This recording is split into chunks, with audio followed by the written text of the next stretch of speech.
heatwave sa iba't ibang bansa sa mundo.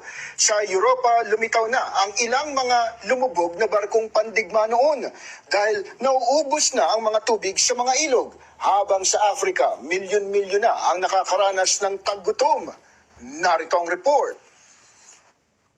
Sa nauubos na tubig sa Danube River sa Serbia dahil sa heatwave, lumitaw ang isang German warship na lumubog noon pang World War II. Ganito nakatindi ang init doon na pinalilitaw na ang mga nasa pinakailalim ng tubig.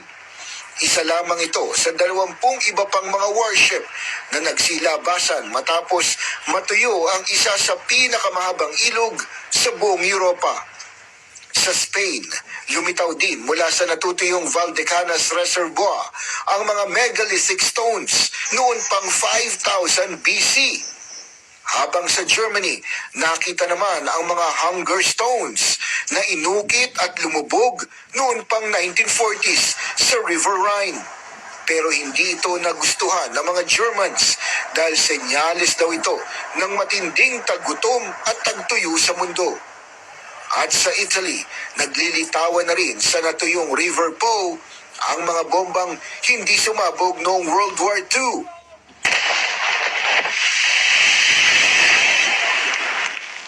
Pinasabog ng Italian Army ang ilan sa mga nakita at patuloy ang paghahanap sa mga war bombs na nakabaon sa ilog na ito.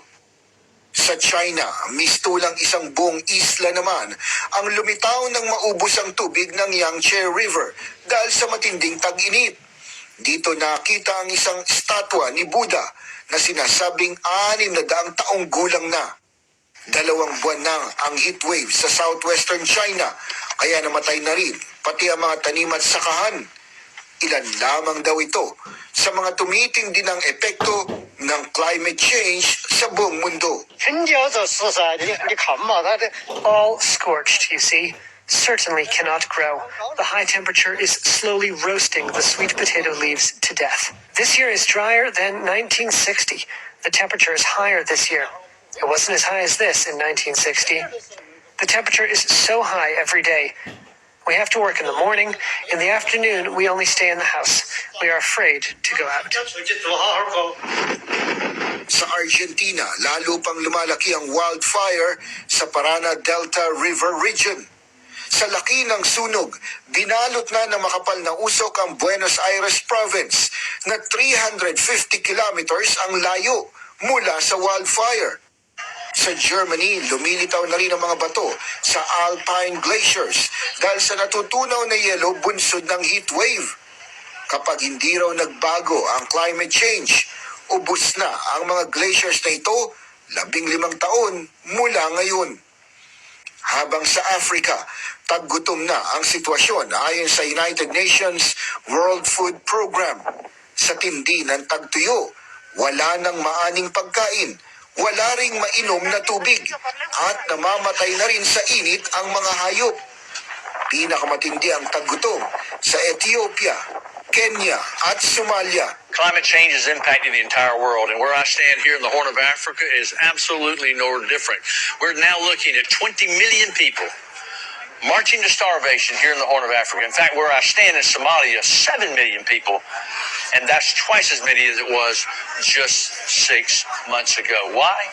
Conflict, extremist groups, coupled with the driest season that we have seen in decades. 4 or 5 rainy seasons have just disappeared. And in the past 4 decades, the driest we've ever seen it in a long, long time. Kamakailan lamang libu-libong mga isda ang lumutang bigla at nangamatay sa Oder River sa western Poland. Hindi pa rin malinaw kung bakit ito nangyari, pero naglitawan ang mga isdang ito kasabay ng matinding heatwave sa Europa. I was born by the Oder River. I have been an angler for 30 years. I cannot imagine it now. It is hard for me to come to the river, look at the water table and not see fish. The predators who used to chase each other, breams swimming around. Nababahala mga eksperto sa mga nangyayaring ito. Tila mas mabilis nila kaysa sa inaasahan ng epekto ng climate change sa kalikasan. Maging panggising na daw sana ito sa bawat isa na gawin ang kanilang kontribusyon para mapigil ang pagbabago sa klima. Mula sa recycling, pagtatanim, wastong paggamit ng kuryente at gasolina,